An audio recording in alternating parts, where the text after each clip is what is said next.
Welcome guys. இன்றைக்கி நம்ம வீடியோவில் பயோமெக்கானிக்கல் அப்ரோச் தான் டீட்டெயிலாக பேச போகிறோம். ஸோ இந்த அப்ரோச் பார்த்திங்க அப்படின்னா ஒரு பேஷண்ட்டோடைய இம்பேர்மெண்ட்ஸ் மேலே ஃபோக்கஸ் பண்ணும்.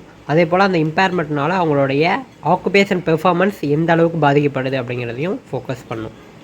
ஓகே, ஸோ அப்ரோச் அப்படின்னாலே நம்ம ஒரு பேஷண்ட்டுக்கிட்ட எப்படி ட்ரீட் பண்ணணும் அப்படிங்கிறதுக்கான கைடு தான். இப்போது ஒரு பேஷண்ட்டு இம்பேர்மெண்ட்டோடு இருக்கார் அப்படின்னா அவருக்கு அந்த இம்பேர்மெண்ட்னால என்னென்ன ஆக்குபேஷனல் பர்ஃபார்மன்ஸ் வந்து லாஸ் ஆகுது அப்படிங்கிறத பார்க்கணும். ஓகேவா? ஸோ இதில் இம்பேர்மெண்ட் அப்படிங்கிறது பார்த்திங்கன்னா நிறைய டிசீஸ். ஸோ யார் யாருக்கு இந்த பயோமெக்கானிக்கல் அப்ரோச் இதாகும் அப்படின்னு பார்த்திங்கன்னா ஃபஸ்ட்டு கார்டியோ பல்மோனரி டிசீஸ் இருக்கவங்களுக்கு.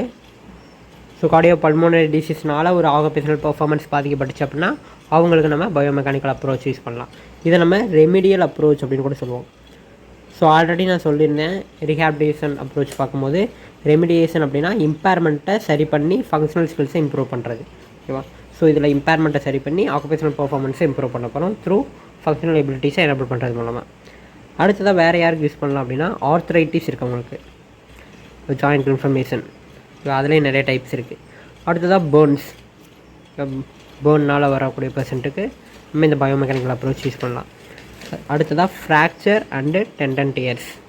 ஸோ இதனால் ஒரு பர்சன்ட்டோடைய ஆக்குபேஷனல் பர்ஃபார்மன்ஸ் பாதிக்கப்பட்டுச்சு அப்படின்னா அவங்களுக்கும் நம்ம பயோமெக்கானிக்கல் அப்ரோச் தான் அப்ரோச் பண்ணணும். அடுத்ததாக பிரெயினில் இன்ஜுரி, எக்ஸாம்பிள் பார்த்தீங்கன்னா ஸ்ட்ரோக். ஓகேவா? இந்த மாதிரியான பிரெயின் இன்ஜுரிஸ் கூட நம்ம பயோமெக்கானிக்கல் அப்ரோச் யூஸ் பண்ணலாம்.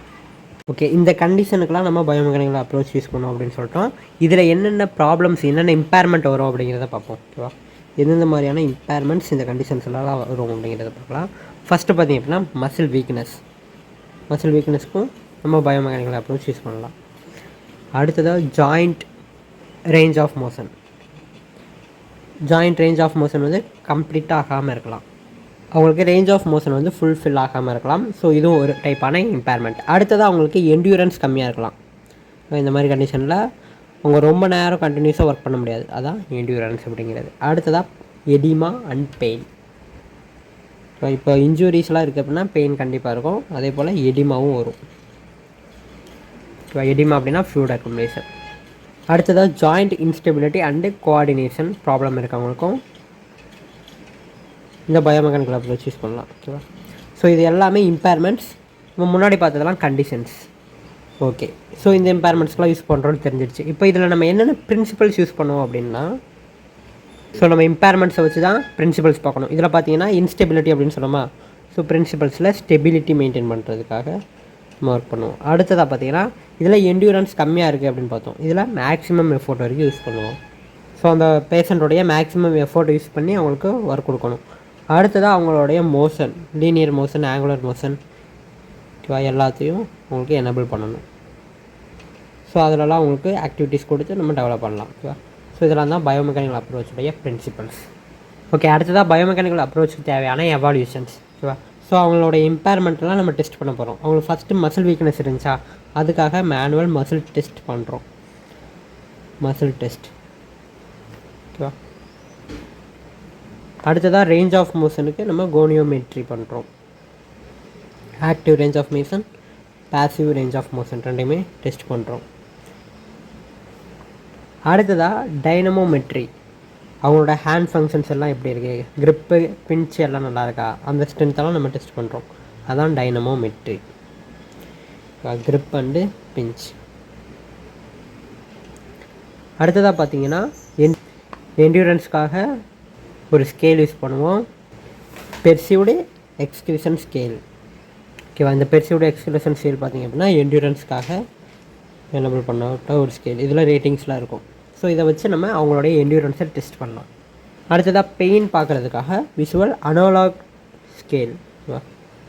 ஸோ இந்த ஸ்கேல் யூஸ் பண்ணி அவங்களோட பெயின் எந்த அளவுக்கு இருக்குது அப்படிங்கிறத நம்மளால் டெஸ்ட் பண்ண முடியும்.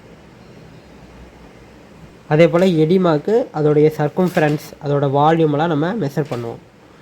Circumference and volume measure of the oedema. So எடிமாவோட சைஸ் வந்து நமக்கு தெரிஞ்சிடும். ஓகேவா? ஸோ பயோமெக்கானிக்கல் அப்ரோச் அப்போ இந்த கிரேடிங்லாம் நம்ம பண்ண வேண்டியிருக்கும். ஓகே, இது இல்லாமல் நம்ம கோஆர்டினேஷன் பார்க்க வேண்டியிருக்கும். ஓகேவா? ஸோ கோஆர்டினேஷனும் ஒன் ஆஃப் தி இம்பேர்மெண்ட் தானே. ஸோ பயோமெக்கானிக்கல் அப்ரோச்சில் நம்ம கோஆர்டினேஷனையும் சரி பண்ண போகிறோம். ஸோ அதுக்காக கோஆர்டினேஷன் டெஸ்டிங். அதே போல் அவங்களோட ஃபங்க்ஷனல் எபிலிட்டிஸ்லாம் மாற்றணும்ல, அதுக்காக ஏடிஎல் அண்டு ஐஏடிஎல் ஒர்க்கிங் மாடல். ஓகேவா, அவங்களோட ஒர்க் எப்படி பண்ணுறாங்க அப்படிங்கிறதெல்லாம் பார்க்கணும்.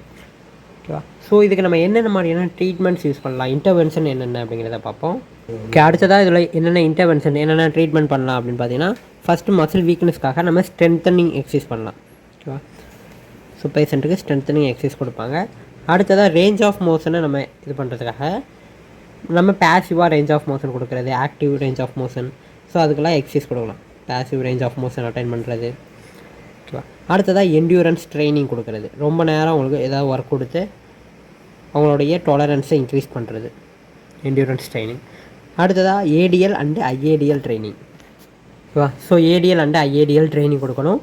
அடுத்ததாக பார்த்தீங்கன்னா ஆர்த்தோசிஸ், அவங்களுக்கு ஏதாவது போனில் ப்ராப்ளம் இருக்குது அப்படின்னா அதுக்கு தேவையான எக்யூப்மெண்ட்ஸ்லாம் கொடுக்கணும். ஓகேவா, அது ஸ்டாட்டிக்காக இருக்கலாம் அல்லது டைனமிக்காக இருக்கலாம்.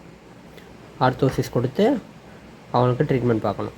அடுத்ததாக பார்த்தீங்கன்னா எடிமா கண்ட்ரோல் பண்ணுறதுக்காக எடிமா கண்ட்ரோல் டெக்னிக்ஸ்லாம் ட்ரீட்மெண்ட்டாக கொடுக்கணும்.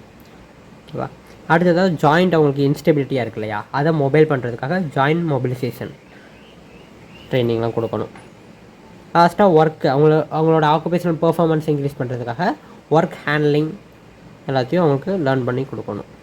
ஓகேவா, அதே போல் அவங்களுக்கு ஃபிசிக்கலாக ஏதாவது ப்ராப்ளம் இருந்துச்சு அப்படின்னா அதுக்கு தகுந்த மாதிரி ஃபிசிக்கலாக ஒரு ஏஜென்ட்ஸ், இப்போ அதாவது ஃபிங்கரில் ப்ராப்ளம் இருக்குது அப்படின்னா அதுக்கு தகுந்த மாதிரி ஒரு மாடலிட்டிஸ், அதாவது மாடிஃபிகேஷன்ஸ் பண்ணி அவங்களுக்கு கொடுக்கணும்.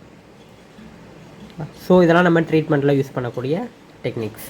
ஓகே கைஸ், இன்றைக்கி நம்ம வீடியோவில் பயோமெக்கானிக்கல் அப்ரோச்சோடைய டெக்னிக்ஸ்லாம் டீட்டெயிலாக பேசியிருக்கோம். நம்ம நெக்ஸ்ட் வீடியோவில் கண்டினியூஷன் பார்ப்போம் கைஸ். தேங்க்ஸ் ஃபார் வாட்சிங். டாட்டா.